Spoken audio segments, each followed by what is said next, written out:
Bismillahirrahmanirrahim. Alhamdulillahirabbil alamin. Wa bihi nasta'in ala umuri dunya waddin.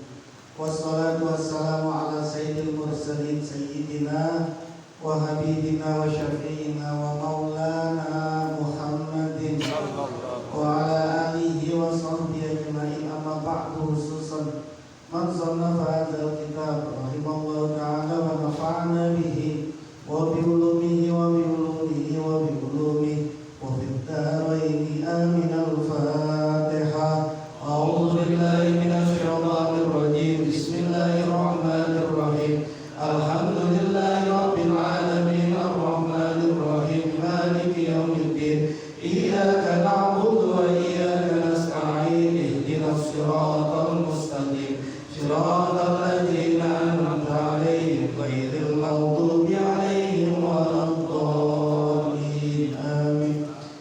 Bismillahirrahmanirrahim.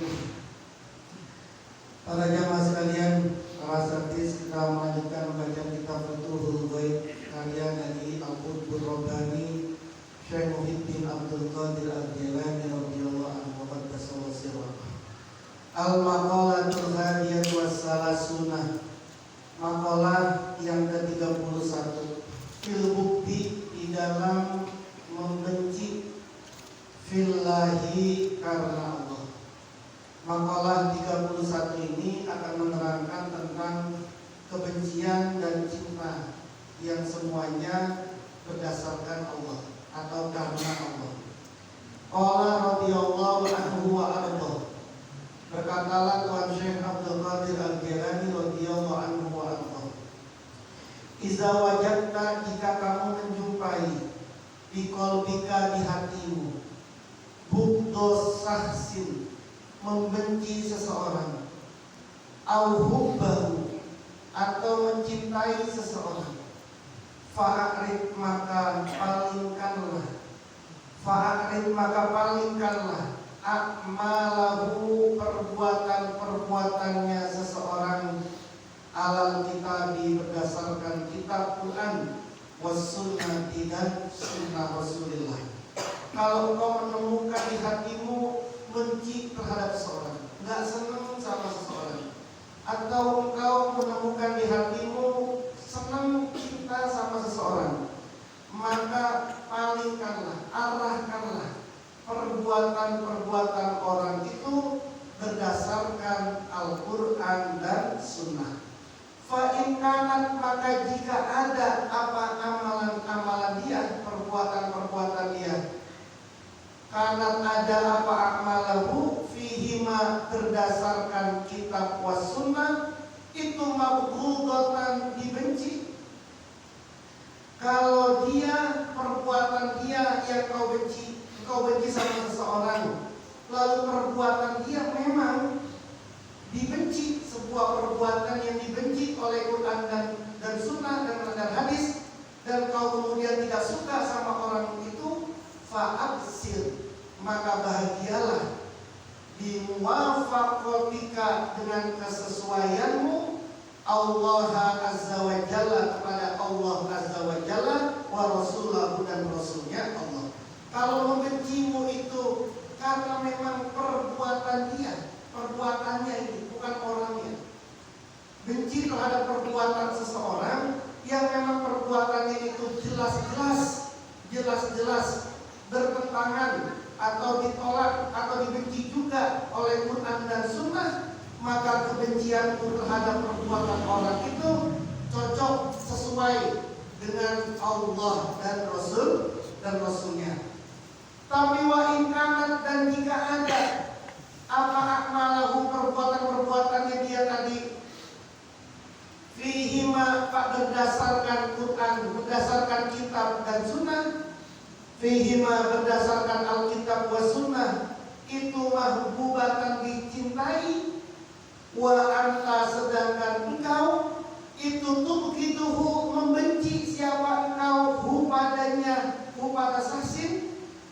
Kalau engkau benci seseorang padahal perbuatannya dia disenangi oleh Quran dan hadis, tapi engkau tetap membenci sama dia, fa'lam, maka ketahuilah, bi annaka bahwasanya kamu itu sahibu hawa, pemilik hawa nafsu. Tubghiduhu membenci kamu hu pada seseorang, bihawaka berdasarkan hawa nafsumu. Zoliman orang yang zolim kamu, lahu pada syahsin, lahu pada seseorang, bibuktika sebab kebencianmu, iyahu kepada dia. Wa asin dan termasuk orang yang maksiat, lillahi kepada Allah azza wa jalla, wali rasulihi dan pada rasulnya Allah. Mukhalifan orang yang menyalahi, lahuma pada Alkitab was sunnah. Ini ada orangnya ini perbuatannya baik, disenangi oleh Quran maupun hadis, tapi kau membenci dia. Jelas bencimu kepada dia ini jelas benci karena hawa nafsu, bukan benci karenanya. Betul-betul benci karena hawa nafsu, bukan karena Allah dan Rasulnya. Ada orang baik banget, rajin sholatnya, perbuatannya itu baik, gara-gara dia nyoblos nomor 3 misalnya, engkau benci dia, misalnya itu. Jelas kebencianmu itu berdasarkan hawa nafsu. Zolim kau kepada orang itu, dan engkau termasuk maksiat kepada Allah dan Rasulnya, dan engkau termasuk orang yang mukhalifun lahumah, orang yang menyalahi Al-Quran dan As-Sunnah. Ini saya ngomong 3 bukan dari saya ngomong 3 ya. Jadi tetap nggak boleh, harus objektif, harus betul-betul objektif, tidak boleh. Makanya benci kepada orang itu nggak boleh benci pada zatnya, tapi harus benci kepada perbuatannya. Engkau benci kepada orang karena orangnya itu zatnya itu jelek, orangnya hitam, jelek, pendek, ini lagi. Engkau benci sama dia karena persoalan itu murkai kau mau apa-apa, dibenci. Kenapa? Karena yang bikin dia siapa ya? Emang ada orang yang mau mesen badannya kayak apa nanti lahir? Emang ada orang yang lahirnya pengen mesen, nanti saya kalau lahir lahirnya kayak begini ya begini? Emang ada yang mesen kayak begitu? Kan enggak sih. Jadi kalau ada orang hidungnya pesek, kau kata-katain dia pesek gitu ya, bibirnya tebal, kau kata-katain dia bibirnya tebal, dimurkai dengan Allah. Jadi nggak boleh main fisik, nggak boleh karena fisik, karena perbuatan. Nah perbuatannya itu tadi, kalau engkau membenci orang pada perbuatan ini baik, tapi kau benci dia, zalim kau, asin kau, mukhalif kau. Terus fatub, kalau sudah begitu fatub, maka taubatlah kamu ilallahi kepada Allah azza wa jalla, min buktika dari kebencianmu. Taubat sudah, was'alhu dan mohonlah kamu kepada Allah, hu pada Allah azza wa jalla. Mohonlah kamu hu pada Allah azza wa jalla, mahabbata zalika syahsi, mencintai orang tersebut, wa ghairihi dan selainnya orang tersebut, min ahbaihi dari kekasih ayah Allah, wa auliyaihi dan wali-walinya Allah, wa asfiyaihi dan orang pilihan-pilihannya Allah, wasolihina dan orang-orang soleh, min ibadihi dari hamba-hambanya Allah, litakuna agar ada kamu itu muwafiqan orang yang sesuai, orang yang sama, sesuai, menjalani yang sesuai, lahu pada Allah azza wa jalla. Itulah baginda Rasulullah SAW mengajarkan kepada kita sebuah doa dari doanya Nabi Daud, Allahumma inni as'aluka hubbaka wa hubba may yuhibbuka wal amal allazi yuballighuni hubbaka. Ya Allah, sesungguhnya aku mohon kepadamu hubbaka, cinta kepadamu, wa hubba may yuhibbuka, aku mohon kepadamu ya Allah mencintai orang yang mencintaimu. Siapa orang yang mencintaimu? Ya tadi ini, auliyaihi, ahibaihi, asfiyaihi, as-solihina. Ya Allah, mohon aku cinta kepada orang yang mencintaimu. cinta kepada amalan yang dapat menyampaikanku kepada cinta kepadamu. Ini doanya Nabi Daud yang diajarkan oleh Nabiullah Rasulullah Muhammad SAW. Wa kadzalika, dan seperti itu juga apa? Membenci. If'al, kerjakanlah. Biman, dengan orang tuhibbuhu, yang mencintai siapa kamu padaman. Begitupun juga terhadap orang yang kamu cintai. Kalau tadi terhadap orang yang kau benci, begitupun lakukanlah terhadap orang yang kamu cintai.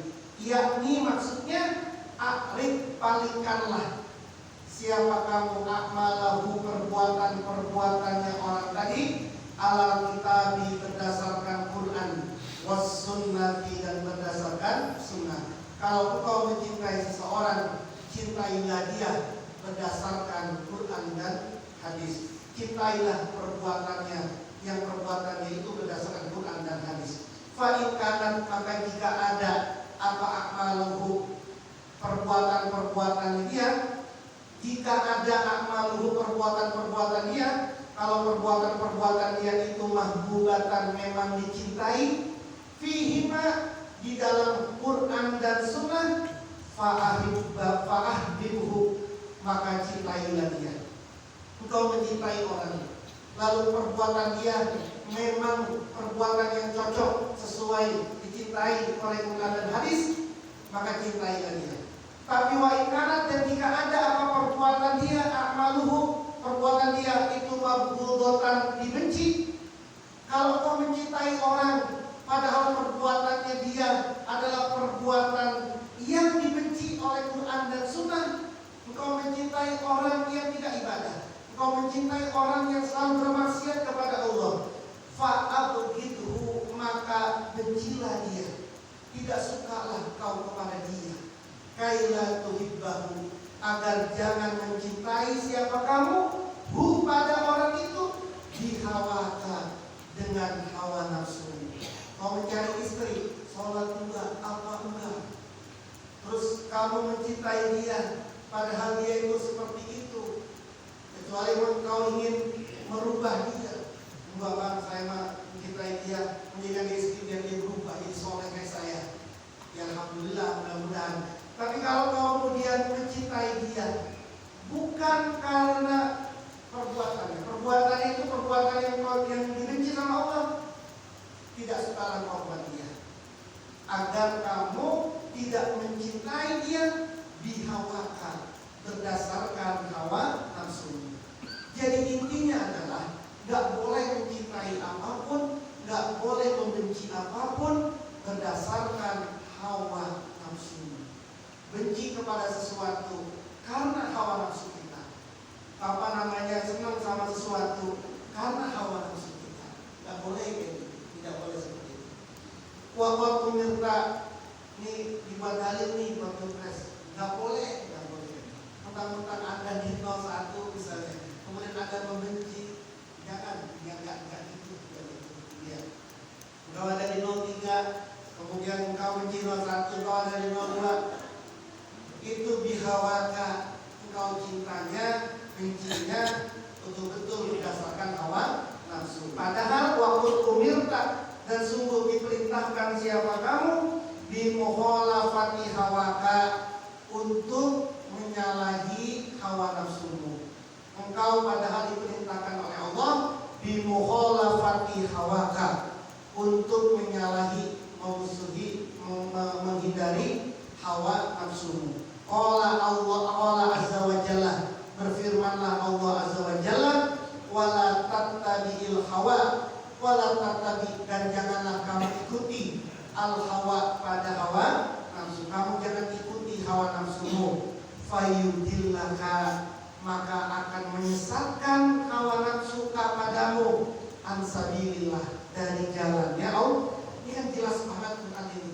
Wala tattabi'il hawa, kalau kau mencintai orang karena hawa nafsumu, maka kamu akan belok dari jalannya Allah, pasti. Kalau kau mencintai seseorang bukan karena Allah, tapi kau mencintai orang berdasarkan hawa nafsumu sendiri, maka jelas akan belok kau dari jalannya Allah.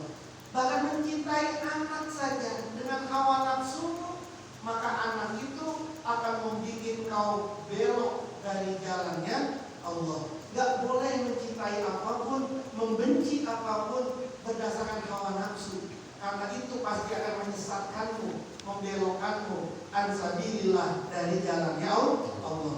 Al-maqalatu tsaniyatu wassalasun, nyambung ke makalah ke-32. Fi adamil musyarakati, di dalam tidak boleh bersekutu, di dalam tidak boleh bersekutu. Fi mahabbatil haqqi, di dalam mencintai Allah. Tadi kan ada cinta di dalam diri kita, tapi secara tasawuf manusia tidak boleh menyekutui Allah dalam mencintai. Sekutu syirik itu kan ada dua, ada jali, ada terang-terangan, ada yang sembunyi-sembunyi. Ada yang jelas, ada yang tidak jelas. Yang jelas, yang syirik jali itu, syirik yang jelas itu ya kita nyembah patung, nyembah berhala, nyembah bintang, bulan, itu jelas itu syirik itu. Syiriknya kelihatan. Tapi kalau hati kita mencintai bukan cuma kepada Allah, syirik juga itu namanya syirik khafi. Tapi memang nggak sampai kita ini sampai ke sana. Secara fikih orang syirik itu, ya pokoknya orang syirik itu tidak lagi menyembah Allah, menyekutukan Allah, dia minta bukan kepada Allah, syirik itu. Tapi kalau dalam hatinya ada cinta, selain cinta kepada Allah, dia juga mencintai yang lain, itu udah syirik itu. Nah, fi adamil musyarakati, tidak boleh, tidak adanya sekutu, fi mahabbatil haqqi, di dalam mencintai Allah. Kalau tadinya sudah benar, kalau tadinya dari yang tadi itu sudah benar, mencintai karena Quran dan hadis, mencintai karena Allah, membenci karena Allah, maka yang ada di dalam hatinya jelas cintanya sama Allah. Tapi kalau yang tadi tahapan tadi ini, kita masih banyak mencintai sesuatu karena hawa nafsu kita, atau kita membenci sesuatu karena hawa nafsu kita, sulit rasanya untuk masuk kepada tauhid yang sesungguhnya, bahwa di dalam hati kita tidak ada lagi cinta selain kepada Allah. Tapi kalau yang tadinya udah beres, yang tadi sudah beres, kita memulai dengan kita hanya mencintai sesuatu yang Quran dan hadis cintai. Kita membenci orang karena memang Quran dan hadis membenci itu. Kita mencintai orang karena memang Quran dan hadis mencintai itu. Semua tolak ukurnya adalah itu, maka insya Allah tauhidnya itu benar. Kenapa? Berarti mahabbah kita ini pada Allah. Yang ada dari kita ini cuma karena Allah. Sehingga karena dalam hati kita ini mahabbahnya kepada Allah, apapun yang kita mahabbahin karena Allah, apapun yang kita cintain semuanya rujukannya kepada Allah. Nah, makalah yang ke-32 ini akan disampaikan oleh Tuan Syekh tentang tidak ada bolehnya, tidak bolehnya musyarakah, bersekutu di dalam mencintai Allah. Ma'aksaru ma'takul, ma'aksaru betapa sering, ma'takul apa yang kamu ucapkan, betapa sering kamu ngomong, apa yang sering kamu ngomongin ini, kata Tuan Syekh. Kamu ini sering bicara, ma'aksaru ma'takul, betapa sering ma'takulu sesuatu yang kamu ucapkan. Apa? Kullu man uhibbuhu, kullu man semua orang, setiap orang, uhibbuhu yang aku cintai, setiap orang yang aku cintai, la tadumu tidak pernah langgeng, mahabbati apa cintaku iyahu kepadanya, fayuhalu maka dipisahkan, bainana di antara kita, imma bil ghaibati ada kalanya dengan berkejauhan, ada kalanya dengan berjauhan, au bil mauti atau dengan kematian, au bil adawati atau sebab permusuhan. Seringkali kamu ucap begini, setiap orang yang gue cintai, gak langgeng kita bersama dia, maka kemudian terpisah, putus lagi, baru dekat, putus lagi, baru dekat, putus lagi, baru nyintai, kabur lagi. Ada kalanya dia pergi menjauh, ada kalanya mati, ada kalanya menjadi musuh. Wa anwa'ul mali pun juga begitu. Wa anwa'ul mali ay la tadumu tidak langgeng anwaul mali, apa macam-macam harta, bitalafi sebab rusak, wal fawati dan sebab luput minal yadi dari tangan. Pun sama, betapa sering ngomong ini duit kagak pernah awet sama gue ya. Baru minum sedikit habis, baru ada udah nggak ada aja lagi. Baru megang habis aja lagi. Kenapa ini? Kan perasaan kita kan betapa banyak, betapa sering anwaul mal, macam-macam harta ini hilang, nggak pernah lengkap. Ini kok saldo ini capek lagi 50 lagi ada gede-gedenya ini, kok nggak pernah awet. Sering banget kau ucapin seperti itu. Fayuqalu, maka dikatakanlah kepadamu, dengarkan ini kata Tuan Syekh, amma ta'lam, tidaklah kamu tahu, ya mahbubu, wahai kekasih. Ini ternyata teksnya hilang banyak ini di kitab yang ini. Jadi ya mahbubu sampai di situ hilang tuh banyak.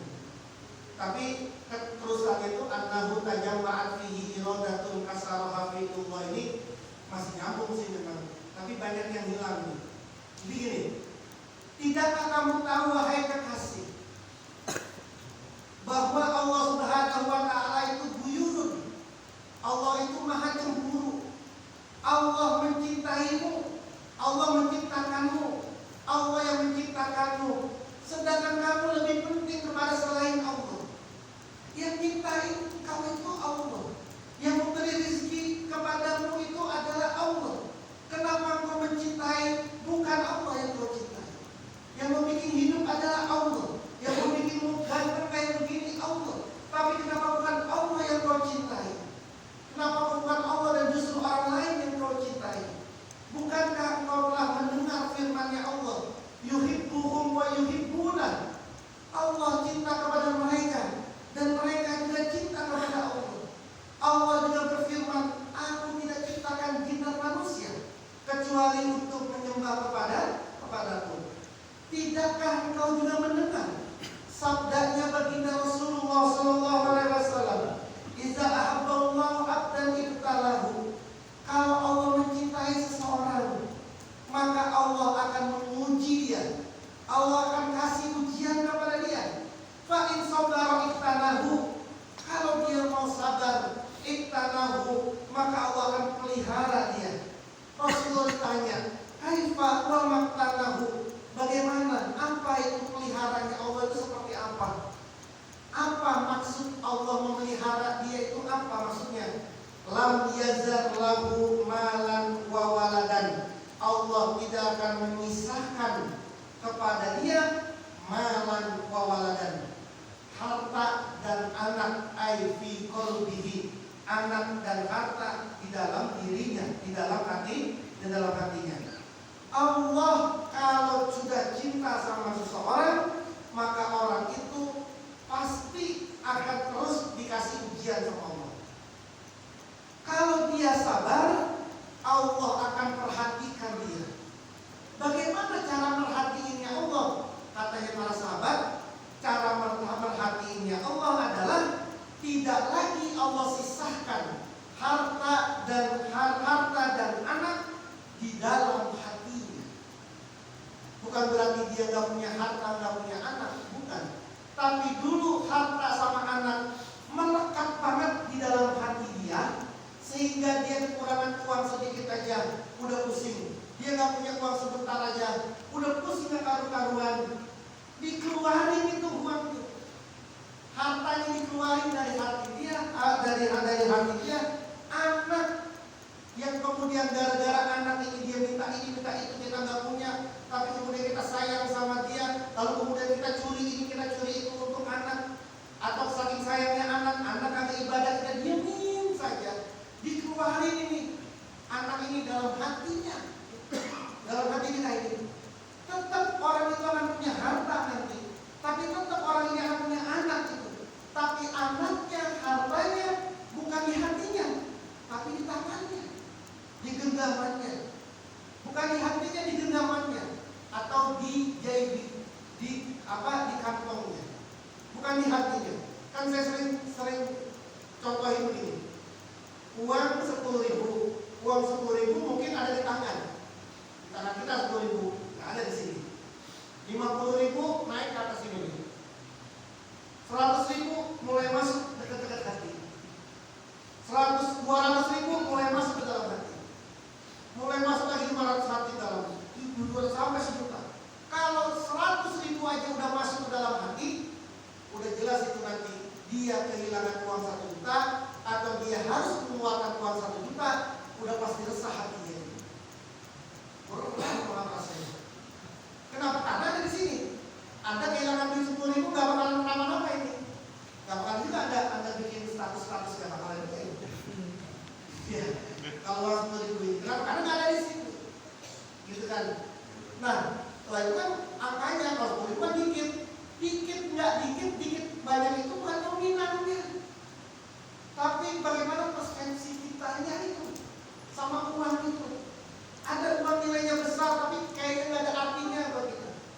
Kalau buat urusan yang lain aja lah, waris 100.000, 200.000, emak beli bedak 200.000, enteng banget.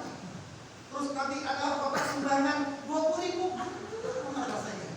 Kan beda sih. Gitu ya. Anak juga begitu. Coba ada anak orang lain kita nggak kenal, kemudian dia meninggal, apa masuk dalam hati kita? Ada anak dianiaya, kita nggak kenal nggak apa, tapi kita ngeliat, tapi nggak ada di hati kita, itu nggak ada, kita nggak punya hubungan. Apa masuk di hati kita? Apa kita sedih dengan kehilangan dia? Apa kita sedih dengan aniaya dia? Kan nggak ada gitu. Tapi dalam itu anak kita atau ponakan kita, saudara kita, kan ada semua di sini. Itu kan bedanya. Maka kemudian kalau ada orang yang kata Allah, kata Rasulullah, kalau dia itu dicintai oleh Allah, dia akan dipuji betul, dibetul-betulin terus sama Allah. Sampai kemudian Allah melihara dia, nggak ada lagi harta dan harta dan anak dalam diri dia. Kenapa bisa tidak ada begitu? Karena dia sudah betul-betul melihat indahnya, jamaliyahnya Allah dengan kesabaran dia. Kan innallaha ma'as-sabirin. Sesungguhnya orang yang sabar itu bersama dengan Allah.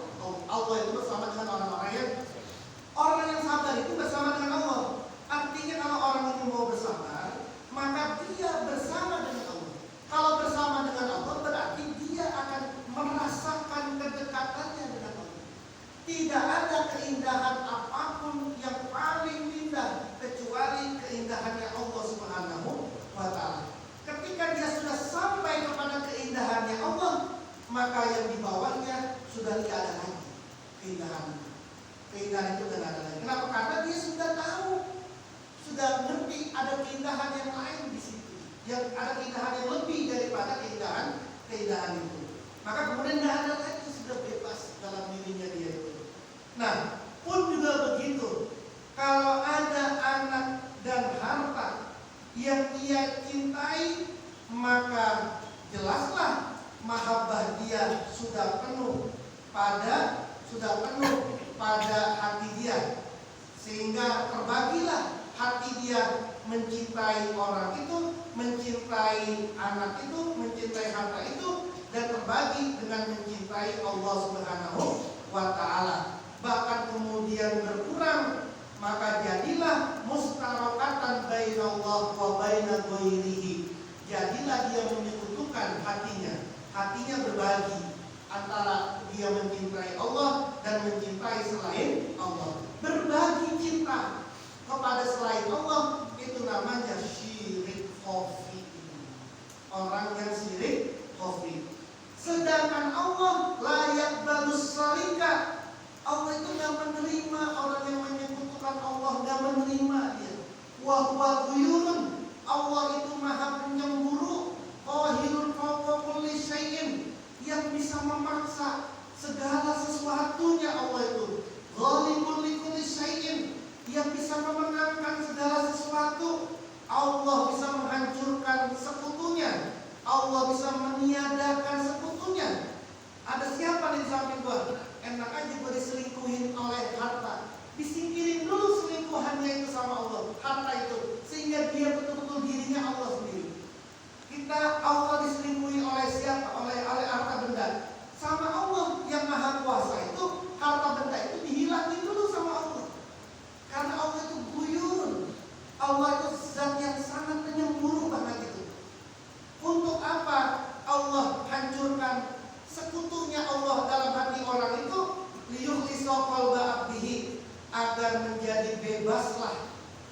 yang menjadi bebaslah hati hambanya lahu untuk Allah min ghairi sarikin, dari tanpa sekutu.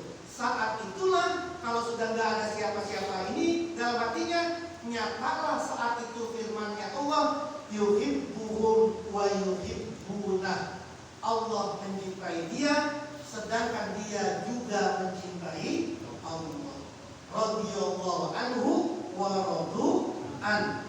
Allah ridho sama dia, dia pun ridho sama Allah. Dan sehingga saya sampaikan, ada orang yang Allah ridho sama dia, tapi dia nggak ridho sama Allah. Allah ridho sama dia. Udah ada susah dulu sekarang. Saya ridho, engkau susah dulu. Tapi dia nggak ridho sama Allah. Tapi ada orang yang ridho banget sama Allah, Allahnya nggak ridho sama dia. Apa itu? Orang membunuh sembarangan atas nama Allah, orang membom, orang bunuh diri segala macam karena nama Allah. Dia ridho itu kepada Allah, itu makanya dia berani bunuh diri. Tapi Allah nggak ridho sama dia. Yang baik adalah Allah ridho sama dia pun ridho sama Allah. Nah, kemudian kata Tuhan saya, ini di kitab ini, annahu bahwasanya saat jamaat sudah berkumpul fihi pada orang itu, iradatun apa kehendak. Kalau udah ada kehendak dalam diri dia, kita pengen ini, pengen itu, kasaroha, maka memecahkan pada kehendak fi'lullahi, perbuatannya Allah, wa ghiratuhu, dan cemburunya Allah. Jadi ketika itu kita punya kehendak sesuatu,